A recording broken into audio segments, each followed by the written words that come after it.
Assalamualaikum warahmatullahi wabarakatuh. Terima kasih telah mendengarkan Sahroni. Cerita ini adalah fiksi belaka. Nama tempat, tokoh, dan kejadian di dalamnya tidak merujuk pada peristiwa nyata. Apabila ada kemiripan, itu murni kebetulan semata. Madrasah tua di Tanah Lapang. Angin dari arah laut selalu punya cara sendiri untuk masuk ke tulang. Di pinggiran kota Aceh tahun 1980-an, angin itu lewat tanpa sopan, menyelinap di antara batang kelapa, menampar dinding papan, lalu merayap ke dada siapapun yang berdiri terlalu lama di luar rumah. Di masa itu, banyak orang masih menyebut malam sebagai waktu yang tidak aman. Bukan hanya karena gelap, melainkan karena gelap kerap membawa ingatan yang tak kunjung sembuh. Perang dan konflik telah mengunyah banyak bangunan. Rumah-rumah tinggal pondasi, surau menjadi arang, dan sekolah-sekolah yang dulu ramai suara murid kini berdiri seperti mulut ompong. Namun ada satu bangunan kayu yang tetap bertahan di sebuah tanah lapang dekat batas kampung, di pinggir jalan tanah yang bila musim hujan berubah menjadi lumpur merah. Bangunan itu sebuah madrasah tua. Dindingnya dari papan yang sudah kusam dimakan usia, tiangnya dari kayu nangka yang retak di sana-sini, dan atapnya genting seng yang sebagian sudah berkarat. Di siang hari, madrasah itu tampak seperti sisa bangunan yang lupa dihancurkan. Di malam hari, ia tampak seperti sesuatu yang sengaja dibiarkan hidup agar menjadi saksi. Orang-orang kampung memanggilnya Madrasah Tanah Lapang, karena memang bangunan itu berdiri sendirian di lahan terbuka, dikelilingi semak, sisa sawah yang mati, dan batang-batang pohon yang tumbang setengah terbakar. Tidak ada rumah di sekelilingnya yang dekat. Tidak ada warung, tidak ada lampu jalan, tidak ada suara anak bermain setelah maghrib. Hanya tanah lapang, angin laut, dan bangunan kayu yang seolah menunggu. Beberapa bulan setelah suasana kampung agak tenang, seorang kepala kampung bernama Teungku Mahmud mendatangi seorang ustaz muda yang baru pulang dari dayah di daerah luar kota. Namanya Ustaz Farhan. Usianya belum 30 tahun. Wajahnya masih muda, janggutnya tipis, suaranya lembut, dan cara bicaranya tenang seperti orang yang belum banyak diseret hidup. Ia baru kembali ke tanah kelahirannya dengan satu niat, mengajar mengaji anak-anak kampung yang selama bertahun-tahun tidak punya guru tetap. Madrasah itu harus hidup lagi, kata Teungku Mahmud suatu sore, ketika langit di atas kampung memerah seperti kain yang dibakar matahari. Kalau dibiarkan, tempat itu jadi mangsa sepi. Kalau ada suara manusia, mungkin tempat itu ingat bahwa ia rumah ilmu. Ustaz Farhan menatap ke arah tanah lapang yang jauh di ujung jalan. Dari tempat mereka berdiri, madrasah itu terlihat seperti kota kayu kecil yang ditinggalkan dunia. "Kenapa saya, Teungku?" tanya Farhan pelan. "Karena anak-anak butuh orang muda," jawab kepala kampung. "Orang tua terlalu banyak membawa takut. Kau belum terlalu banyak mengenal takut." Farhan tersenyum kecil. Ia tidak tahu bahwa kalimat itu kelak akan menjadi kesalahpahaman paling mahal dalam hidupnya. Malam pertama pengajian di madrasah tua itu hanya dihadiri 5 anak. 2 laki-laki, 3 perempuan, semuanya masih kecil, duduk bersila di atas tikar pandan yang sudah tipis dan bau lembab. Masing-masing membawa Al-Quran yang sampulnya kusam, sebagian pinjaman dari Maunasah, sebagian lagi milik keluarga yang selamat dari masa-masa kacau. Ustaz Farhan menyalakan satu lampu petromax yang digantung di tengah ruangan. Cahaya kuningnya menetes ke lantai papan, membuat bayangan kursi kayu dan pilar tampak lebih panjang daripada seharusnya. Di luar, angin meniup daun-daun kering sehingga terdengar seperti bisik orang berjalan. Di kejauhan, ombak laut memukul pantai dengan suara berat. Bau asin masuk melalui celah papan, bercampur dengan bau minyak tanah dari petromax, bau tikar basah, dan bau kayu tua yang sudah lama tidak disentuh matahari. "Baik," kata Farhan sambil menepuk lembut papan di depannya. "Kita mulai dengan Iqra, dulu." Anak-anak itu mengangguk. Suara mereka saat mengaji terdengar serentak, gemetar di awal lalu makin mantap. Madrasah yang selama ini hanya didatangi debu tiba-tiba dipenuhi lantunan huruf, dan Farhan merasakan sesuatu yang aneh, seolah bangunan itu menarik napas panjang setelah lama menahan sesak. Alif, Ba, Tea. Lantunan anak-anak itu bersambung satu sama lain. Di sela-sela suara mereka, terdengar petromax berdesis kecil. Sesekali, angin menggoyang seng kecil di atas atap hingga mengeluarkan bunyi berderik. Farhan menatap wajah anak-anak itu satu persatu, mencoba menghafal nama mereka. Ada Siti, anak perempuan petani yang rumahnya agak jauh. Ada Ibrahim, anak penjual ikan. Ada Zakiyah, yang bicara sangat pelan. Ada Abdullah dan Maryam, dua saudara sepupu yang datang bersama ibunya. Malam itu berjalan baik. Setelah mengaji, mereka membaca doa pendek, lalu pulang sebelum jam 9. Ustaz Farhan menutup madrasah, memadamkan petromaks, dan berjalan pulang melewati tanah lapang yang gelap. Ia sempat merasa bangga. Mungkin, pikirnya, inilah bentuk kecil dari hidup yang mulai disusun ulang setelah masa-masa buruk. Mungkin anak-anak akan kembali tertawa. Mungkin madrasah tua ini benar-benar bisa menjadi tempat yang baik. Tetapi sejak malam kedua, ada sesuatu yang mulai berubah. Yang pertama datang adalah seorang anak lelaki yang tidak dikenalnya. Ia duduk di pojok paling belakang tanpa mengucap salam. Tubuhnya kecil, pakaiannya putih pucat, dan wajahnya sangat tenang. Farhan mengira itu mungkin anak baru dari dusun seberang. "Siapa namamu, Nak?" tanya Farhan setelah pengajian dimulai. Anak itu menatap lurus ke depan. Bibirnya bergerak, tetapi suaranya nyaris tak terdengar. "Ridwan," katanya. Farhan mengangguk dan membiarkannya duduk. Lalu pada malam ketiga datang dua anak lagi. Pada malam keempat, 4. Pada malam kelima, 8. Dalam 2 minggu, tikar pandan yang semula longgar mulai penuh. Anak-anak duduk rapat, hingga lutut mereka saling bersentuhan. Farhan semula senang. Ia berpikir kampung mulai pulih. Orang tua mulai mengizinkan anak-anak keluar malam. Pengajian menjadi ramai. Suara bacaan makin kuat. Madrasah tua itu kini hidup. Namun ada kejanggalan yang tak bisa ia abaikan. Anak-anak yang baru datang tidak pernah ia lihat sebelumnya di siang hari. Ustaz Farhan mencoba bertanya kepada ibu-ibu mereka ketika berjumpa di sumur atau di pasar kecil, tetapi sebagian mengernyit bingung, sebagian menatapnya tanpa mengerti. Anak saya di rumah saja, Ustaz," kata seorang perempuan tua. "Loh, tadi malam dia ikut mengaji," balas Farhan. Perempuan itu diam. "Siapa?" "Yang pakai baju biru." Perempuan itu menatapnya lama sekali, lalu wajahnya berubah pucat. Ia buru-buru menarik timba air dan pergi tanpa menjawab. Malam-malam berikutnya, jumlah murid bertambah terus. Dari yang semula belasan menjadi puluhan. Ruangan madrasah makin sesak. Petromaks yang digantung di tengah terasa semakin redup, seolah cahayanya dibagi ke terlalu banyak wajah. Dan semua wajah itu sama, diam, serius, menunduk ketika mengaji, tetapi anehnya tidak ada yang berkeringat meski udara di dalam ruangan menjadi panas. Farhan mulai memperhatikan hal-hal kecil. Ada anak yang tidak pernah menggeser tubuh ketika lantai papan bergetar. Ada anak yang tidak pernah batuk. Ada anak yang jika tertawa, tawanya tidak mengubah ekspresi mata. Dan yang paling mengganggu, beberapa dari mereka tidak pernah punya bayangan di lantai. Awalnya Farhan mengira ia salah lihat karena cahaya petromaks yang menggantung dan gerakan angin. Tetapi malam berikutnya, ia sengaja memindahkan petromaks sedikit ke samping untuk memeriksa lantai. Anak-anak tetap duduk di bawah cahaya. Bayangan tubuh mereka jatuh ke papan, kecuali 3 murid di barisan belakang. 3 murid itu seperti dilapisi udara kosong. Cahaya mengenai kepala, bahu, dan tangan mereka, tetapi lantai di bawahnya tetap datar tanpa bentuk. Farhan menelan ludah. Ia menunduk dan membaca ayat di depannya, berpura-pura tenang. Tetapi malam itu untuk pertama kalinya jantungnya terasa berdentam lebih keras daripada bacaan anak-anak. Selepas pengajian, anak-anak pulang seperti biasa. Tidak ada yang tertinggal. Tidak ada yang berlari. Tidak ada yang menoleh. Farhan menunggu hingga ruangan kosong, lalu menyapu matanya ke lantai. Ia melihat bekas duduk yang samar di tikar pandan, tetapi tidak ada jejak kaki keluar. Anak-anak tadi berjalan di atas debu tanah lapang yang lembab, seharusnya ada sisa langkah. Namun lantai di luar madrasah tetap mulus. Ia pulang dengan langkah tertahan. Di rumah, ia tak bisa tidur. Suara lantunan mengaji masih menempel di telinganya, bercampur dengan bunyi ombak yang memukul pantai. Ketika akhirnya ia memejamkan mata, ia bermimpi tentang madrasah yang penuh anak. Mereka duduk mengelilinginya, membaca Al-Quran dengan suara sama tinggi, seperti nyanyian kawanan burung di malam hari. Saat Farhan mencoba berdiri, ia sadar tikar di bawahnya basah. Ia menunduk dan melihat air menggenang dari sela papan. Air itu keruh, berbau tanah kuburan, dan di dalamnya bergerak tangan-tangan kecil. Ia terbangun dengan tubuh dingin.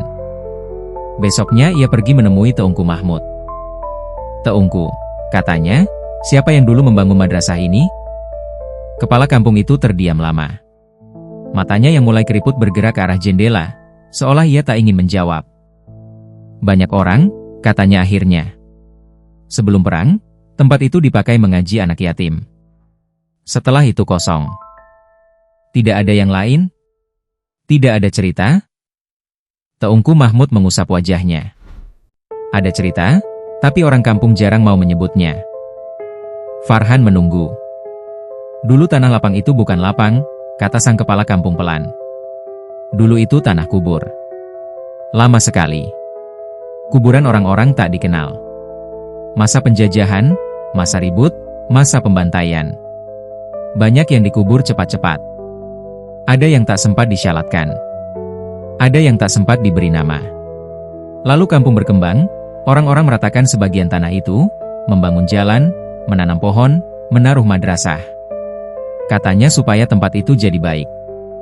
Katanya supaya anak-anak membaca ayat di atas tanah yang pernah menelan tangis."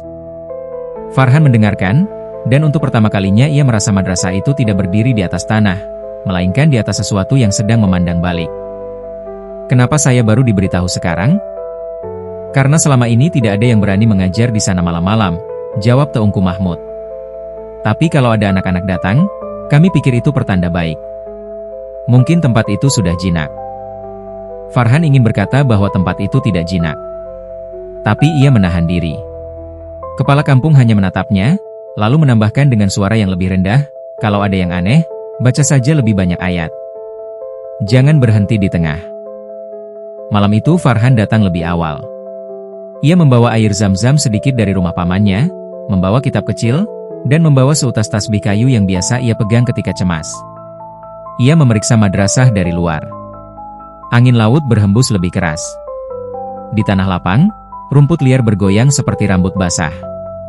Bulan separuh tergantung, tetapi cahayanya tidak cukup untuk membuat madrasah tampak ramah. Ketika ia membuka pintu, bau dingin langsung menyambut. Bukan bau kayu, bukan bau minyak, melainkan bau tanah basah yang disimpan terlalu lama. Anak-anak sudah menunggu. Lebih banyak dari kemarin. Farhan berhenti di ambang pintu. Ada sekitar 30 murid malam itu. Mereka duduk berbaris rapi. Wajah-wajah mereka sebagian dikenalnya, sebagian tidak. Ada yang sangat kecil hingga lututnya tak menyentuh lantai. Ada yang lebih tua sedikit, mungkin belasan tahun. Dan di pojok kiri, duduk seorang perempuan muda berpakaian putih, rambutnya ditutup selendang hitam, wajahnya tertunduk. Farhan yakin ia belum pernah melihat perempuan itu. "Anak siapa itu?" bisiknya pada diri sendiri. Ia masuk perlahan. Suara pintu papan berderit panjang. Semua murid mengangkat kepala serentak, lalu menunduk lagi. Tidak ada senyum. Tidak ada sapaan. Hanya diam yang terlalu tertib. Farhan memulai dengan salam, lalu membaca basmalah, lalu pelan-pelan membuka pelajaran. Anak-anak mengikuti dengan suara serentak. Aneh sekali, suara mereka tidak bercampur seperti biasa. Justru terdengar sangat padu, nyaris seperti satu mulut besar yang membaca banyak huruf. Saat mereka membaca, petromaks di tengah bergoyang sedikit walau angin tidak masuk. Cahaya bergetar di wajah mereka, membuat mata-mata kecil itu tampak berkilat seperti kaca basah. Farhan mencoba fokus pada huruf-huruf di kitab. Tetapi matanya terus tertarik ke barisan belakang. Anak-anak di sana duduk tanpa bayangan. Ia yakin sekarang. Tidak hanya 3. Ada paling sedikit 7. Bahu mereka tampak tembus cahaya, seperti asap tipis yang dipadatkan menjadi tubuh. Ia menelan ludah dan membaca lebih keras. Malam itu, ketika doa hampir selesai, salah satu murid yang duduk paling dekat dengannya tiba-tiba mengangkat kepala. Itu anak lelaki berusia sekitar 8 tahun dengan pipi cekung. "Ustaz," katanya pelan. Farhan terdiam. "Ya? Jangan tutup cepat malam ini." Farhan memandangnya. "Kenapa?"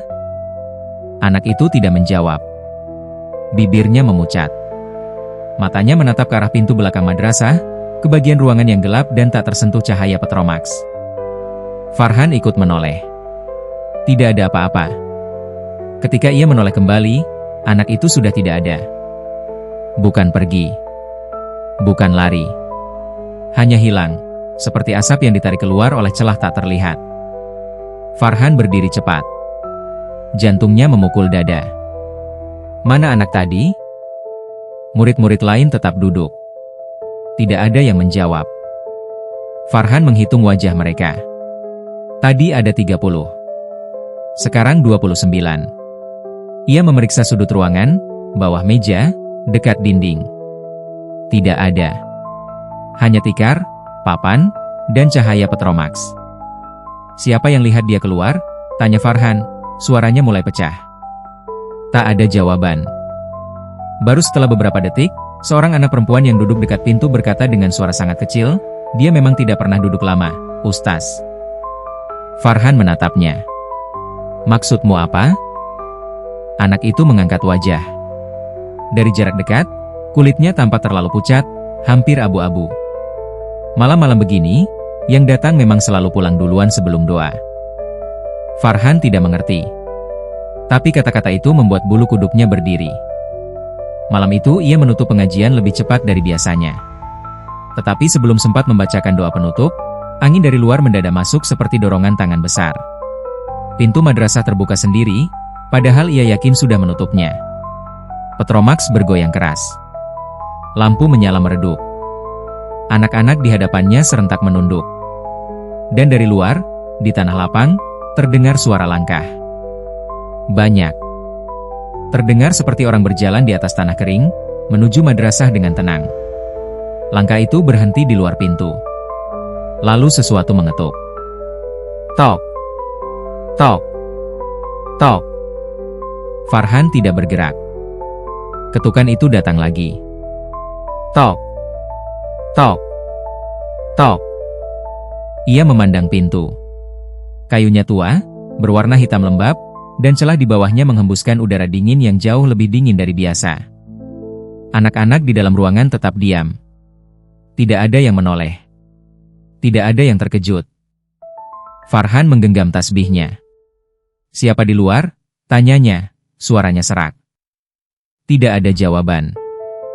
Ketukan berhenti. Lalu suara lain masuk dari balik pintu, suara anak-anak, sangat ramai dan serempak, seperti kelanjutan dari pengajian yang baru saja selesai. Suara itu membaca ayat-ayat pendek, tetapi bukan dengan tartil yang ia kenal. Ada nada panjang di akhir kata, seperti rintihan yang ditahan. Farhan berdiri membeku. Anak-anak di dalam ruangan masih diam. Lalu pelan-pelan, satu persatu, mereka menoleh ke pintu belakang. Bukan ke pintu depan tempat suara itu datang. Ke pintu belakang, yang menghadap tanah lapang gelap. Farhan melihat dua sisi ruangan sekaligus tanpa tahu harus memandang kemana. Di satu sisi, suara anak-anak di luar masih mengaji. Di sisi lain, murid-murid di dalam mulai membaca ayat yang sama, tapi lebih pelan. Suara mereka bertumpuk, saling menelan. Lampu petromax mendadak mengecil, seakan minyaknya habis, padahal baru diisi. Farhan membuka mulut untuk membaca ayat kursi, tetapi suaranya tercekat. Saat itulah ia mencium bau yang muncul dari lantai. Bau tanah kubur. Bau lumpur basah, kain kafan lama, dan sesuatu yang lebih pahit, seperti tanah yang baru digali lalu ditutup terburu-buru. Ia menunduk. Lantai papan di bawah tikar tampak basah. Bukan karena air, melainkan karena rebesan hitam yang keluar dari celah papan satu persatu, membentuk garis-garis lembab seperti urat. Garis itu menyebar ke seluruh ruangan, menuju ke tempat anak-anak duduk. Salah satu anak perempuan mendadak menangis tanpa suara. Air mata mengalir, tetapi ia tetap membaca ayat di bibirnya. Farhan memaksa dirinya berdiri. Semua keluar, teriaknya. Begitu ia berteriak, semua suara mengaji berhenti serentak. Sunyi turun seperti kain basah.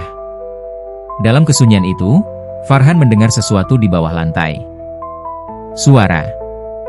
Banyak suara. Bukan suara langkah, bukan suara tikus, melainkan suara orang-orang berbisik dari bawah papan. Ribuan bisikan bertumpuk, menyerupai doa yang tak selesai. Ia mundur setengah langkah. Kaki belakangnya menyentuh sesuatu. Ketika ia menoleh, ada anak laki-laki berdiri tepat di belakangnya. Wajahnya pucat, matanya kosong, dan kulitnya dingin seperti air sumur. "Ustaz," katanya, "mereka belum selesai." Farhan mundur lagi hingga punggungnya menghantam tiang. "Siapa kalian?" Anak itu memandangnya, lalu menoleh ke bawah lantai. "Kami yang dipanggil."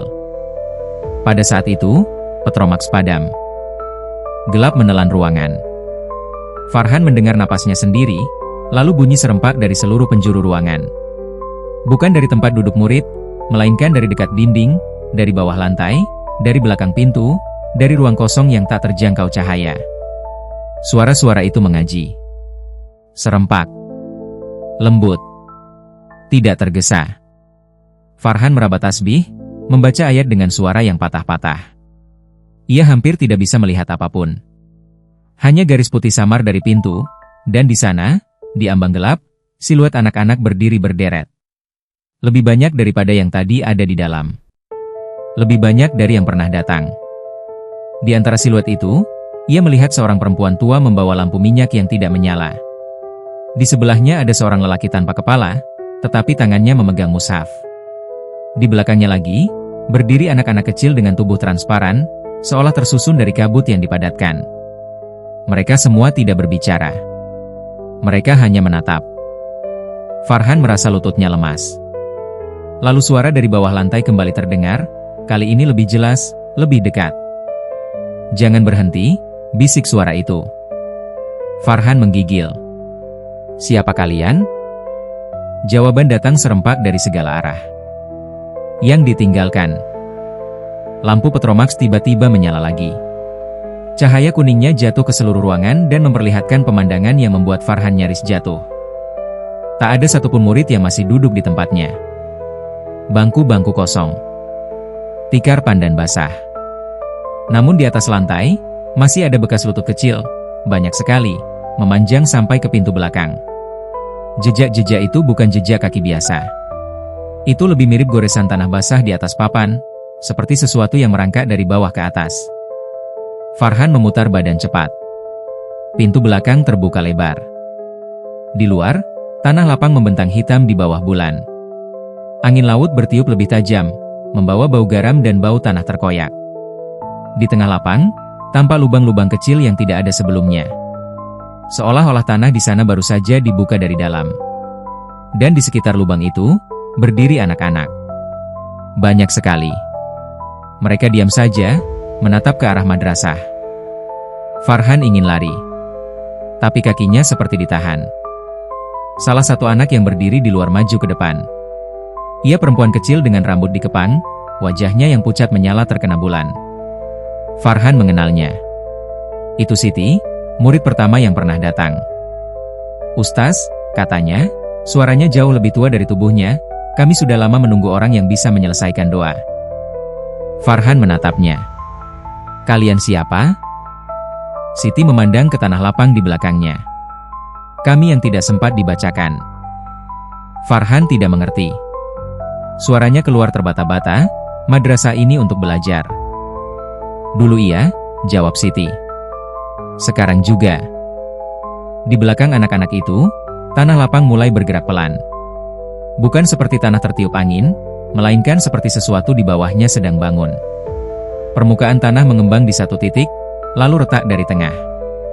Dari celah itu muncul bau busuk yang sangat tua. Farhan mundur hingga punggungnya bersandar ke meja kayu. "Teungku Mahmud bilang tanah ini kuburan massal," katanya lirih, lebih kepada dirinya sendiri. Siti mengangguk. "Betul. Jadi kalian?" "Kami yang tak tahu jalan pulang." Suara itu tidak hanya keluar dari mulut Siti. Suara itu datang dari semua sisi. Dari anak-anak yang berdiri di lapang, dari bawah lantai, dari dinding papan, dari petromaks yang bergetar. Madrasah tua itu seolah menjadi wadah bagi banyak suara yang selama ini ditahan bumi. Farhan menatap ruangan, lalu pintu, lalu tanah lapang. Tiba-tiba semuanya terasa masuk akal dengan cara yang paling mengerikan. Pengajian yang ramai setiap malam itu bukan karena kampung hidup kembali. Bukan karena anak-anak bertambah. Bukan karena orang tua mengizinkan mereka keluar. Tetapi karena sesuatu yang telah lama terpendam sedang datang mendengar. Anak-anak yang datang tanpa bayangan, yang pulang sebelum doa penutup, yang selalu hadir tetapi tak pernah dikenali di siang hari, ternyata bukan murid dari kampung seberang. Mereka adalah arwah-arwah dari tanah yang belum selesai. Madrasah itu berdiri di atas kuburan massal. Dan pengajian malam yang ia pimpin bukanlah pengajian biasa. Itu pengajian terakhir. Doa untuk mereka yang tak pernah sempat disebut nama. Farhan merasakan air mata naik ke matanya, bukan karena takut semata, melainkan karena tiba-tiba seluruh suara malam itu berubah arti. Setiap bacaan anak-anak, setiap huruf hijaiyah, setiap huruf yang tercekat di tenggorokan. Semua itu rupanya bukan sekadar belajar membaca Al-Quran. Itu adalah panggilan. Sebuah jembatan. Satu-satunya jalan agar ruh-ruh yang tertimbun tanah tanpa sholat, tanpa nama, tanpa keluarga, bisa ikut mendengar ayat terakhir sebelum mereka tenang. "Mengapa saya?" bisiknya. Siti menjawab, "Karena kau masih ingat cara membaca dengan sungguh-sungguh." Farhan memejamkan mata. Ketika ia membukanya, anak-anak di luar telah makin dekat. Mereka tidak berjalan. Mereka datang seperti kabut yang terseret angin. Di belakang mereka, lubang-lubang tanah lapang semakin banyak. Dan dari setiap lubang, muncul tangan kecil, lengan kurus, kain putih, rambut panjang, wajah-wajah yang tidak utuh, semua menunggu satu hal. Doa penutup. Farhan gemetar. Di dadanya ada dua rasa yang saling berperang, ingin lari, dan ingin menyelamatkan. Ia menoleh ke mushaf yang terbuka di meja. Hatinya berdebar. Ia sadar, mungkin inilah sebab para murid selalu menghilang sebelum doa penutup. Mereka bukan pergi. Mereka sedang kembali ke tempat asal mereka. Doa itulah yang mereka tunggu. Doa yang harus selesai agar mereka tidak terus duduk di bangku kayu, mengaji di antara yang hidup dan yang mati. Farhan mengangkat tangan. Suaranya pecah saat ia mulai membaca. "Allahumma," katanya. Begitu ia mulai, semua makhluk di tanah lapang diam. Angin pun berhenti. Hanya suara Farhan yang tersisa, bergetar tapi terus memanjang. Ia membaca doa yang diajarkan gurunya di Dayah, lalu menambah apapun yang ia ingat. Doa untuk orang mati tanpa nama, doa untuk bayi yang tak sempat besar, doa untuk ibu yang dikubur tanpa salat, doa untuk lelaki yang hilang di pinggir jalan, doa untuk anak-anak yang tak sempat pulang. Kata-kata keluar dari mulutnya seperti air dari sumur tua yang lama tak dibuka. Saat ia membaca, satu persatu anak-anak itu mulai berubah. Wajah-wajah yang pucat menjadi tenang. Tubuh-tubuh yang transparan mulai memadat lalu menipis lagi. Bayangan yang hilang tiba-tiba muncul di lantai, memanjang di bawah cahaya petromaks. Di luar, tanah di lapang perlahan mereda. Tangan-tangan yang sempat mencuat dari retakan mulai turun kembali. Bisikan dari bawah papan mengecil, lalu berubah menjadi desahan lega. Farhan membaca terus sampai suaranya habis. Dan ketika doa penutup selesai, seluruh ruangan dipenuhi keheningan yang sangat lembut. Bukan keheningan menakutkan. Keheningan seperti setelah hujan pertama di musim kemarau. Keheningan yang berisi lelah yang akhirnya diperbolehkan pulang. Satu persatu, anak-anak itu menatap Farhan. Siti menunduk. "Terima kasih, Ustaz."